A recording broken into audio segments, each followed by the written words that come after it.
Now moving on to the 120 diode per metre tape. This is probably the most important one, specifically in kitchens where it's used for task lighting. So it's used for under cabinet lighting, and obviously where brightness is the main concern, when you're obviously doing cutting or preparing food, etc. So it's very, very important that you get this one right.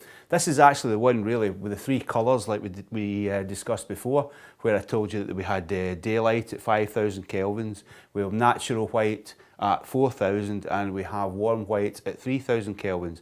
This is really where the colour choice should come in. In any kitchen, bedroom or bathroom, reality is that if it's using task lighting, it's hitting a surface. So whether that surface be the bath in white, or whether it be work surfaces in a kitchen, this is where the colour choice really should come in. What you have to think about is the effect that that colour will have on the work surface. For example, if you have a black work surface, then you could choose any of them. Usually people will choose a cool white because it's monochrome and it has a good effect on it, and because the work surface itself is primarily dark, it wants to lift it. However, if you've got other colours in it, you have to think that the client themselves has chosen that because of those other colours. So for example, if you had silvers, greys, whites through the black, then again, cool white would probably work better, because what it does is it lifts that out and gives it almost like a frosty effect. You can get away with natural white because it's the one most like daylight.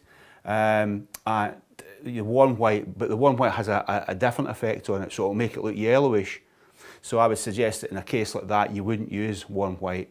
However, if it was a black worktop with copper colours, creams, beiges through it like you do, and sometimes brown, then that's when the warm white enhances that, because what it does is it lifts the colour of that, it brings that up into the foreground and makes it look better, whereas a cool white would bleach it out.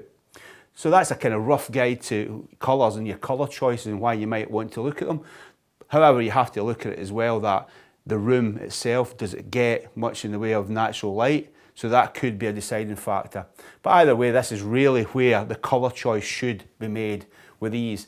And then once you've chosen that, that's when you would use the same colour for your 60 diode and your 30 diode, depending on what you're using for the accent lighting. Again, with this one, we've got the same. We've got the standard tape, which is no protective covering over it. That's just primarily for use in the profiles. And then this one again with the coating over the top of it.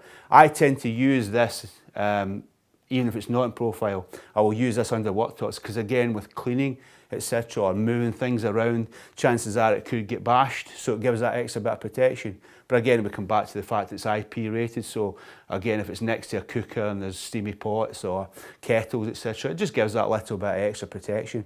But that is the 120 diode tape.